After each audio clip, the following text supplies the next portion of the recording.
आरपीपीएस educational point में कक्षा 11 के विद्यार्थियों का स्वागत है। आज हम लोग पढ़ेंगे रसायन विज्ञान यानी केमिस्ट्री। आप लोगों ने छोटी कक्षाओं से ही विज्ञान के बारे में पढ़ा होगा। सबसे पहले हम जान लें कि विज्ञान क्या है। विज्ञान किसी विषय के सुव्यवस्थित, सुसंगठित, क्रमबद्ध ज्ञान को विज्ञान कहते हैं। किसी भी विषय के सुव्यवस्थित, सुसंगठित, क्रमबद्ध ज्ञान को विज्ञान कहते हैं। जब हम किसी भी विषय की ये जानकारी प्राप्त करना चाहते हैं तो वो विज्ञान के अंतर्गत आती है। तो इसका क्षेत्र बहुत ही व्यापक है, इसलिए विज्ञान को तमाम शाखाओं में बांटा गया। उसी में से एक शाखा है रसायन विज्ञान, और तमाम शाखाएं हैं भौतिक विज्ञान, प्राण विज्ञान, वनस्पति विज्ञान, कृषि विज्ञान, सामाजिक विज्ञान, खगोलीय विज्ञान, तमाम विज्ञान हैं। उन्हीं शाखाओं में से एक महत्वपूर्ण और सबसे महत्वपूर्ण शाखा है रसायन विज्ञान, जिसमें हम किसी द्रव्य का अध्ययन करते हैं या पदार्थ का अध्ययन करते हैं, उसके गुण का अध्ययन करते हैं।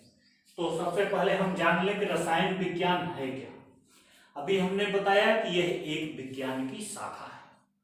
तो अगर हम परिभाषा देना चाहें तो हम ये कहेंगे कि विज्ञान की वह शाखा जिसके अंतर्गत पदार्थ का संगठन, संरचना, गुणधर्म तथा उसमें होने वाले परिवर्तनों का अध्ययन किया जाता है, रसायन विज्ञान कहलाती है। विज्ञान की वह शाखा जिसके अंतर्गत द्रव्य का संगठन, संरचना, गुणधर्म तथा उसमें होने वाले परिवर्तनों का अध्ययन किया जाता है, विज्ञान कहलाती है, रसायन विज्ञान कहलाती है। अब रसायन विज्ञान को अंग्रेजी में कहते हैं केमिस्ट्री। केमिस्ट्री शब्द की उत्पत्ति मिस्र देश के प्राचीन नाम, मिस्र के प्राचीन नाम कीमिया से हुई। कीमिया, और कीमिया का अर्थ होता है काला रंग। कीमिया का अर्थ है काला रंग, क्योंकि मिस्र की मिट्टी काले रंग की होती है। और प्रारंभ में रसायन विज्ञान विज्ञान नहीं बल्कि कला के रूप में विख्यात था।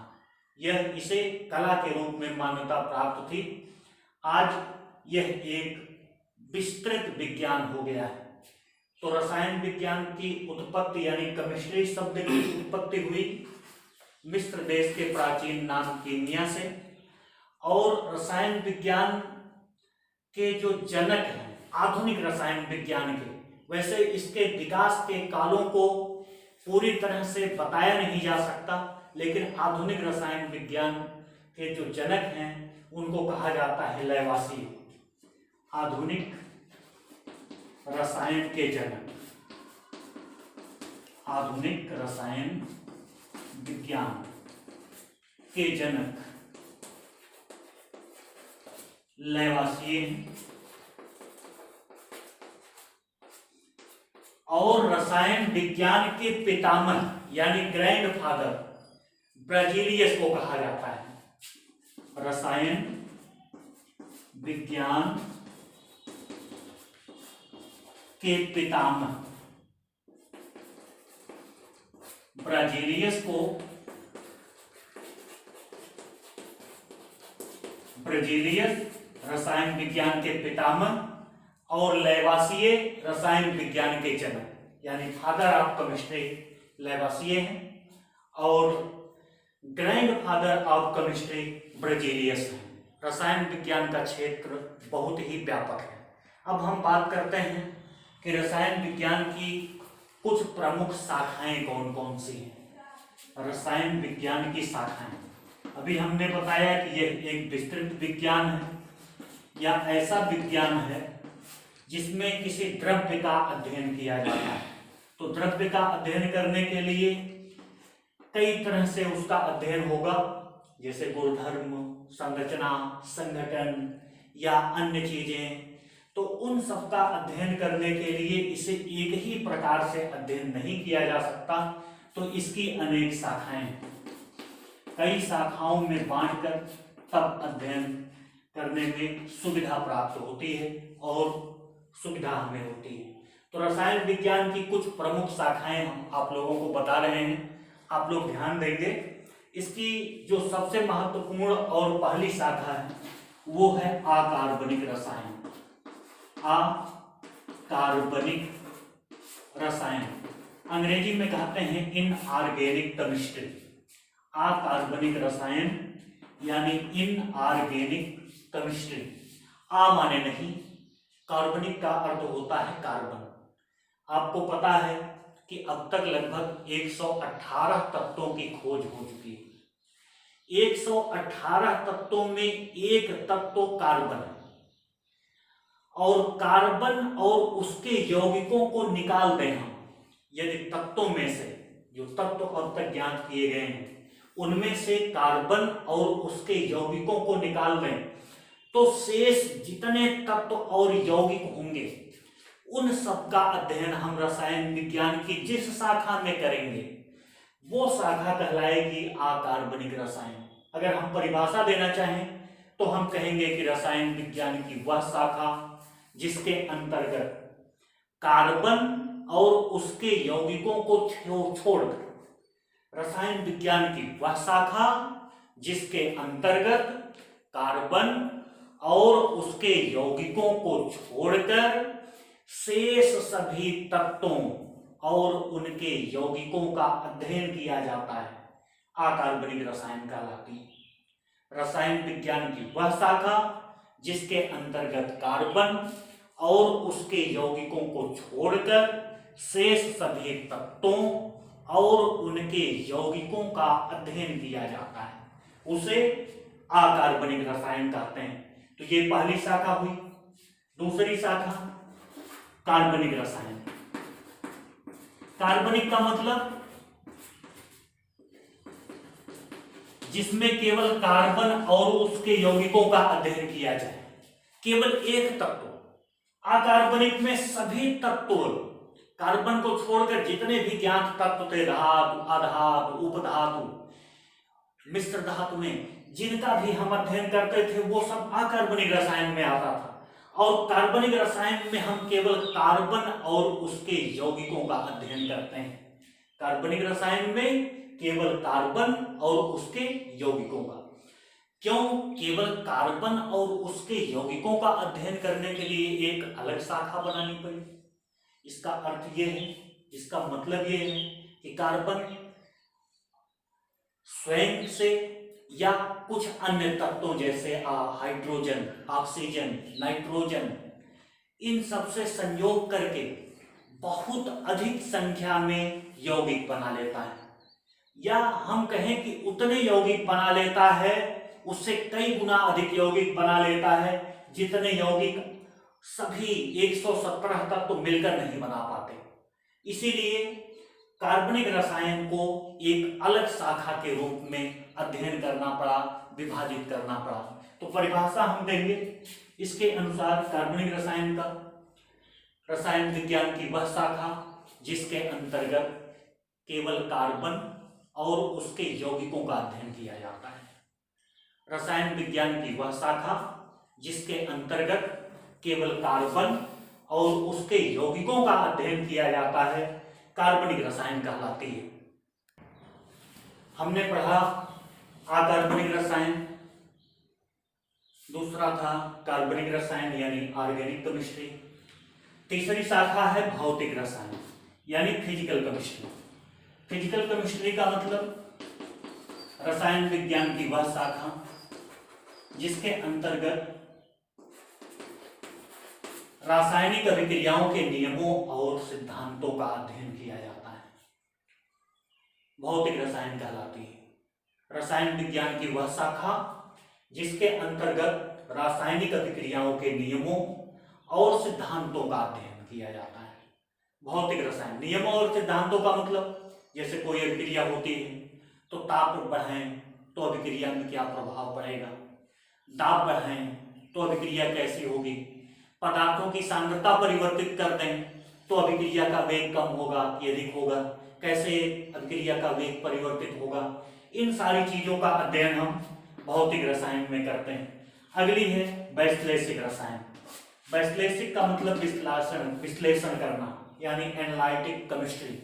इसके अंतर्गत हम रासायनिक या पदार्थों के गुणात्मक या मात्रात्मक विश्लेषण संबंधित अध्ययन करते हैं।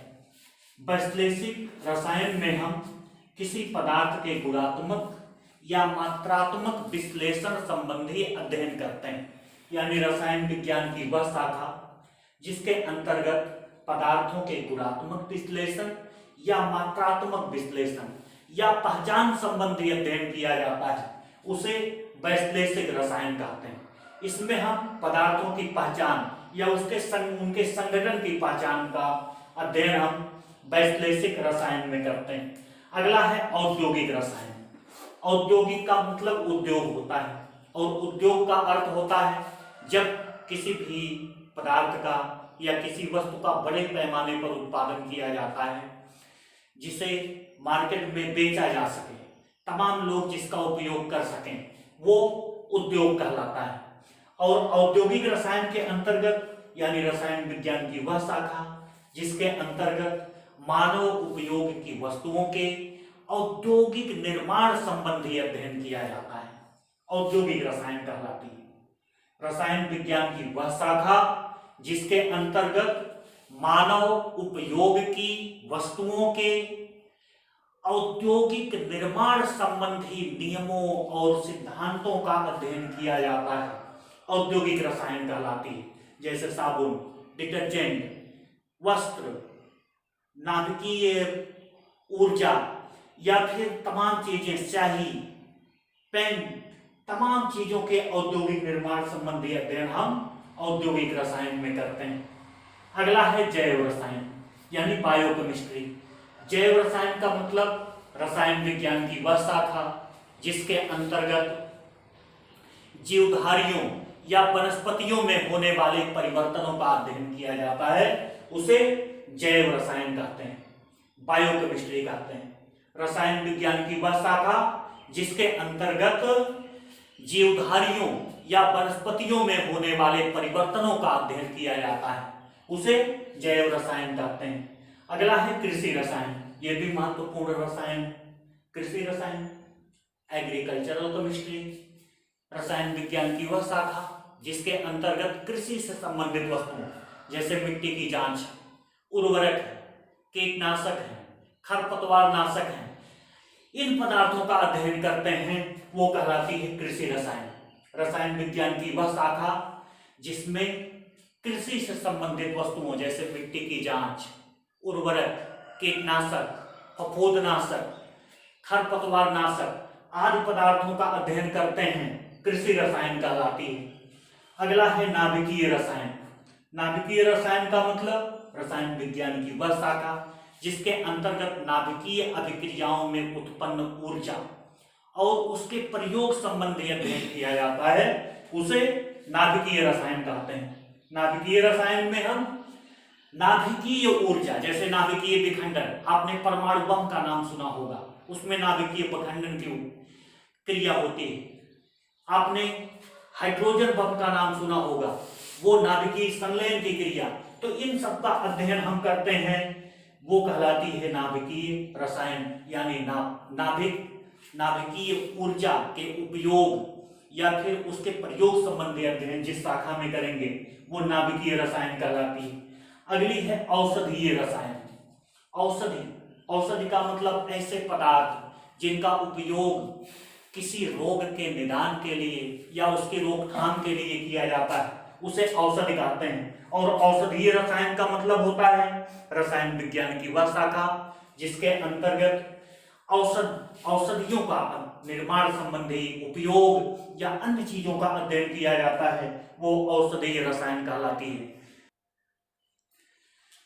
औषधीय रसायन में औषधियों से संबंधित अध्ययन किया जाता है।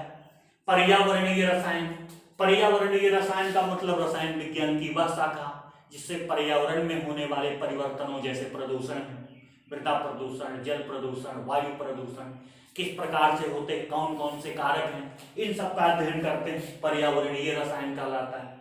हरित रसायन, भू रसायन, खगोलीय रसायन, इस प्रकार रसायन विज्ञान की अनेकों शाखाएं हैं। रसायन विज्ञान का महत्व एवं विस्तार। अब तक हमने देखा रसायन विज्ञान क्या है, रसायन विज्ञान को केमिस्ट्री क्यों कहा गया, इसके जनक कौन है, इसके पितामह कौन है, रसायन विज्ञान की प्रमुख शाखाएं क्या हैं। अब हम पढ़ेंगे रसायन विज्ञान का महत्व।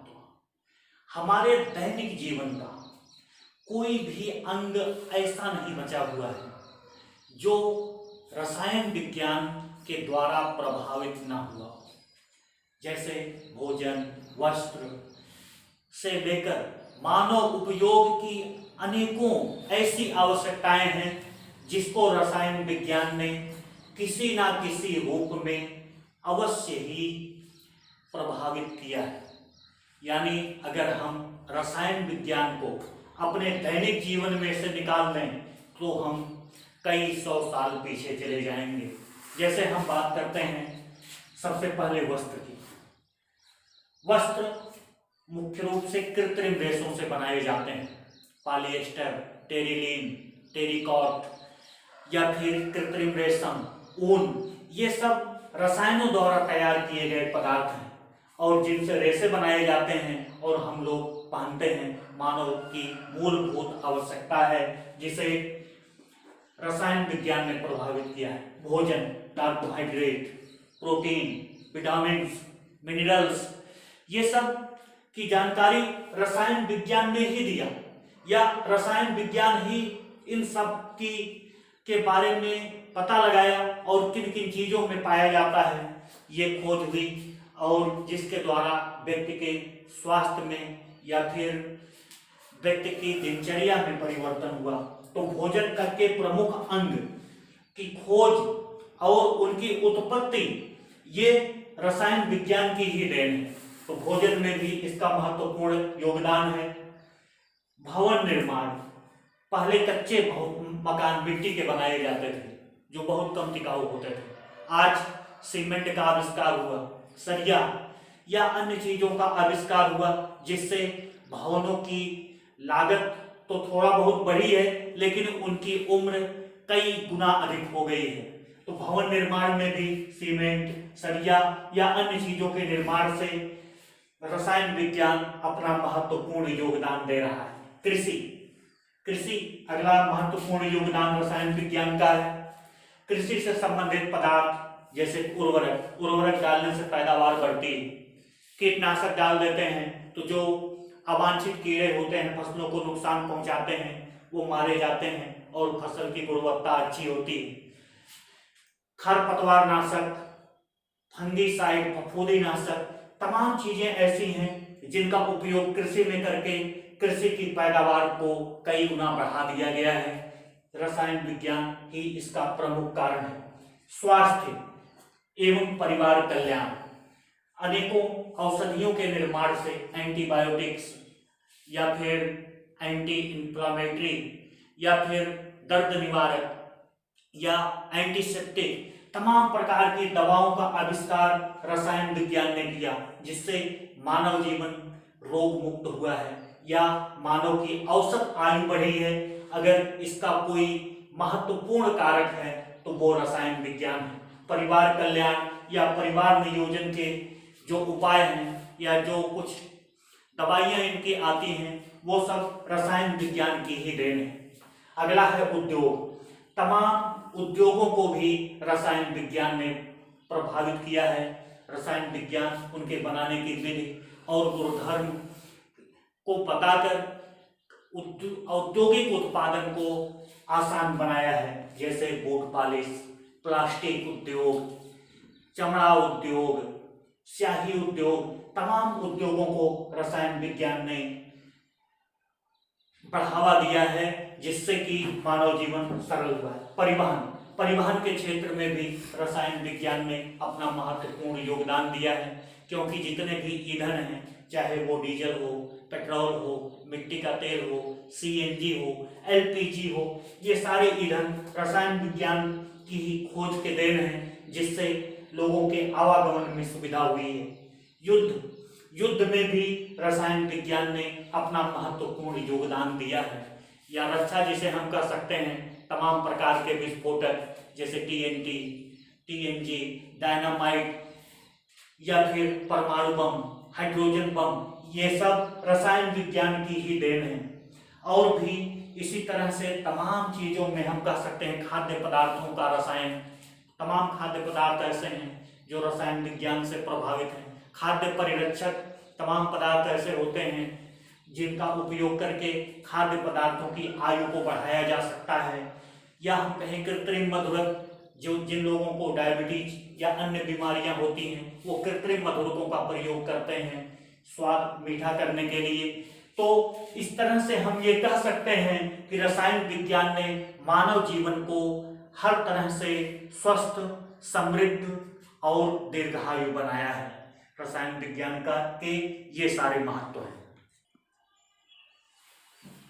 अब तक हमने पढ़ा रसायन विज्ञान का महत्व और उसका विस्तार क्या है। अब हम चलते हैं रसायन विज्ञान के अंतर्गत जो सबसे महत्वपूर्ण चीज आती है, द्रव्य के बारे में जाने। द्रव्य अर्थात मैटर।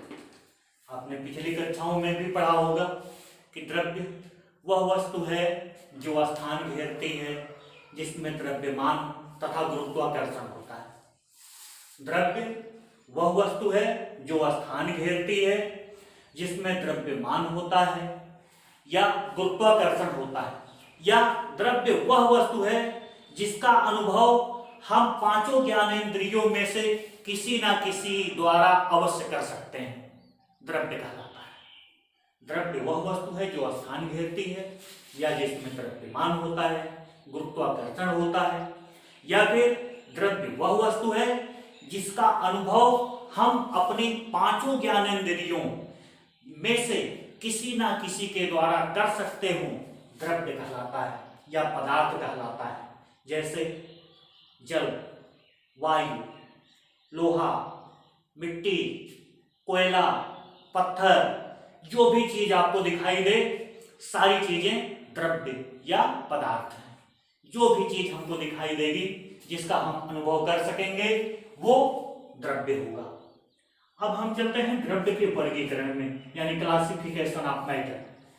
द्रव्य को दो तरह से वर्गीकृत किया जा सकता है। एक भौतिक वर्गीकरण यानी फिजिकल क्लासिफिकेशन। भौतिक वर्गीकरण के अंतर्गत द्रव्य को मुख्य रूप से तीन भागों में बांटा गया है। पहला ठोस, आप जानते होंगे किसे कहते हैं। दूसरा द्रव, ये भी आपको मालूम है। तीसरा गैस। इसके अलावा प्लाज्मा या फिर बोस, आइंस्टीन, कंडेंसेट, ये भी अवस्थाएं भौतिक वर्गीकरण के अंतर्गत ही है। अब हम बात करते हैं ठोस की, यानी द्रव्य की वह अवस्था जिसमें उसका आकार और आयतन, यानी आकृति और आयतन दोनों निश्चित होता है, उसे ठोस कहते हैं। द्रव्य की वह अवस्था जिसमें उसकी आकृति और आयतन दोनों निश्चित होता है, ठोस कहलाता है। ठोस में द्रव्य के कण बहुत पास पास होते हैं, जिसके कारण उनके मध्य गुरुत्वाकर्षण बल अधिक होता है। गुरुत्वाकर्षण बल अधिक होने के कारण या आकर्षण बल अधिक होने के कारण वे कण आपस में बंधे होते हैं। जब आपस में बंधे रहेंगे तो वे अपने स्थान को छोड़कर नहीं जा पाएंगे, इसलिए उनका आयतन निश्चित होगा। आकार इसलिए निश्चित होगा क्योंकि कण अपने स्थान पर केवल कंपन कर सकते हैं, तल के अंदर गति नहीं कर सकते, इसलिए इनकी आकृति भी निश्चित होती है। जैसे पत्थर, कोयला, लोहा, एल्यूमिनियम, ये सब ठोस है। दूसरी अवस्था है द्रव। यानी द्रव्य की वह अवस्था जिसमें उसका आकार अनिश्चित होता है जबकि आयतन निश्चित होता है। द्रव्य की वह अवस्था जिसमें उसका आकार अनिश्चित और आयतन निश्चित होता है उसे द्रव कहते हैं।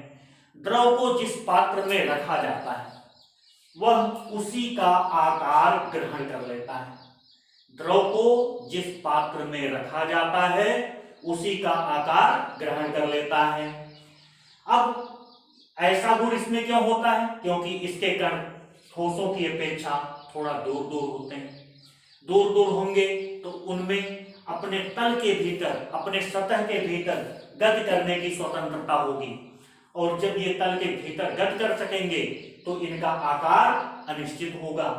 लेकिन उतना आकर्षण बल अवश्य होता है कि वे अपने तल को छोड़कर बाहर नहीं जा सकते, इसलिए इनका आयतन निश्चित होता है। जैसे आपने देखा होगा जल, डीजल, पेट्रोल, ये सब द्रव। अगली अवस्था है गैस। गैस का मतलब द्रव्य की वह अवस्था जिसमें उसका आकार और आयतन दोनों अनिश्चित होता है, उसे गैस कहते हैं। द्रव्य की वह अवस्था जिसमें उसका आकार और आयतन दोनों अनिश्चित होता है गैस कहलाती है। क्यों दोनों अनिश्चित होता है? क्योंकि गैसों के अणु बहुत दूर दूर होते हैं। बहुत दूर दूर होने के कारण उनके मध्य आकर्षण बल बहुत कम लगता है, बहुत कम या शून्य के बराबर लगता है। जब शून्य के बराबर लगेगा तो वो गति करने के लिए स्वतंत्र होंगे और जहां पर भी ये रहेंगे, जितना स्थान उनको मिलेगा पूरे स्थान में ये फैल जाएंगे। जैसे हाइड्रोजन, ऑक्सीजन, वायु, ये सब गैस है। हाइड्रोजन, ऑक्सीजन, वायु, ये गैस है। तो ये तो भौतिक वर्गीकरण हुआ, ठोस, द्रव, गैस। अब हम चलते हैं रासायनिक वर्गीकरण। रासायनिक वर्गीकरण के अंतर्गत पदार्थ दो प्रकार के होते हैं। सबसे पहला होता है शुद्ध पदार्थ। पहला शुद्ध पदार्थ और दूसरा मिश्रण। शुद्ध पदार्थ का मतलब जिसके प्रत्येक भाग का संगठन समान हो। शुद्ध पदार्थ का मतलब यह होता है कि द्रव्य की वह अवस्था जिसमें प्रत्येक भाग का संगठन समान हो, या फिर पदार्थ की वह अवस्था जिसमें उसे किसी अन्य प्रकार के द्रव्य में परिवर्तित न किया जा सकता हो, वो शुद्ध पदार्थ कहलाता है। पदार्थ की वह अवस्था या ऐसे पदार्थ जिसको किसी भी भौतिक प्रक्रम द्वारा अन्य पदार्थों में परिवर्तित नहीं किया जा सकता हो, वो शुद्ध पदार्थ कहलाता है। शुद्ध पदार्थ दो प्रकार के होते हैं। पहला तत्व। तत्व का मतलब एक ही प्रकार के परमाणुओं से मिलकर बने पदार्थ तत्व कहलाते हैं। तत्व का मतलब ऐसे पदार्थ जो एक ही प्रकार के परमाणुओं से मिलकर बने होते हैं। एक ही प्रकार के परमाणुओं से मिलकर बने पदार्थ तत्व कहलाते हैं। जैसे hydrogen, oxygen, sulphur, iron, aluminium, ये सब तत्व हैं। आर्सेनिक, ये सब क्या हैं? तत्व हैं। क्यों तत्व हैं? क्योंकि ये सब एक ही प्रकार के परमाणुओं से मिलकर बने होते हैं। अब तक ज्ञात तत्वों की संख्या 118 है, जिसमें कुछ मानव निर्मित तत्व हैं और कुछ प्राकृतिक तत्व हैं। तत्व तीन प्रकार के होते हैं। तत्व कितने प्रकार के होते हैं? तीन प्रकार के। पहला है धातु, दूसरा आधातु, तीसरा उपधातु। तो तत्व कितने प्रकार के? तीन प्रकार के। धातु, आधातु, उपधातु। धातु का मतलब जो इलेक्ट्रॉन त्याग कर धनायन बनाने की प्रकृति रखते हैं, धातु कहलाते हैं। या ऐसे पदार्थ जिनमें धात्विक चमक, आधातु वर्धनीयता, तन्यता, ये गुण पाए जाते हैं, धातु कहलाते हैं। जैसे एल्यूमिनियम, आयरन, सिल्वर, गोल्ड, ये सब धातु हैं जिनमें धात्विक चमक पाई जाती हो, जिनमें आघात वर्धनीयता हो, जो इलेक्ट्रॉन त्याग कर धनायन बनाते हो। अधातु ये सब गुण नहीं पाए जाते, जो इलेक्ट्रॉन ग्रहण करके ऋणायन बनाते हो वो अधातु कहलाते हैं। जो इलेक्ट्रॉन ग्रहण करके ऋणायन बनाने की प्रवृत्ति रखते हो अधातु कहलाते हैं। इनमें धात्विक चमक नहीं होती, ये आघात वर्धनीय नहीं बल्कि भंगुर होते हैं। इनके लंबे लंबे तार नहीं बनाए जा सकते, अर्थात तन्यता का गुण नहीं होता। अधातु ठोस, द्रव और गैस तीनों अवस्थाओं में पाए जाते हैं, जबकि धातु मुख्य रूप से ठोस अवस्था में पाए जाते हैं। केवल मरकरी ऐसी धातु है जो कमरे के ताप पर द्रव अवस्था में पाई जाती है। तो अधातु के कुछ उदाहरण जैसे क्लोरीन है, ब्रोमीन है, आयोडीन है, हाइड्रोजन है, ऑक्सीजन है, सल्फर है, कार्बन, ये सब अधातु हैं। इनमें कोई भी धात्विक चमक नहीं होती, ये इलेक्ट्रॉन ग्रहण करके ऋणायन बनाने की प्रवृत्ति रखते हैं। अधातु विद्युत और ऊष्मा के कुचालक होते हैं, लेकिन धातु विद्युत और ऊष्मा के सुचालक होते हैं। अगली प्रकार है तत्वों का उपधातु यानी मेटलॉइड्स, जिनमें धातु और अधातु दोनों के गुण होते हैं। कुछ परिस्थितियों में ये धातु का गुण प्रदर्शित करते हैं और कुछ परिस्थितियों में अधातु का गुण प्रदर्शित करते हैं, उनको हम कहते हैं उपधातु। जैसे आर्सेनिक, जर्मेनियम, एंटीमनी, ये सब उपधातु हैं। अगला है, पहला शुद्ध पदार्थ हमने बताया था, एक तत्व होता है और दूसरा है यौगिक। शुद्ध पदार्थ दो प्रकार के होते हैं, पहला तत्व, दूसरा यौगिक। और हमने ये बताया था कि रासायनिक वर्गीकरण दो प्रकार का होता है, एक शुद्ध पदार्थ, एक मिश्रण। तो सबसे पहले हम शुद्ध पदार्थ पढ़ रहे थे, तत्व तीन प्रकार के, धातु, अधातु, उपधातु। और दूसरा प्रकार है शुद्ध पदार्थों का यौगिक, दो या दो से अधिक तत्वों या पदार्थों के समांगी मिश्रण से या एक निश्चित अनुपात में मिलाने से यौगिक बनता है। दो या दो से अधिक तत्वों को एक निश्चित अनुपात में मिलने से यौगिक बनता है। जैसे ये देखिए, हाइड्रोजन और ऑक्सीजन को 2:1 के अनुपात में मिलाया गया तो जल बना, ये यौगिक है।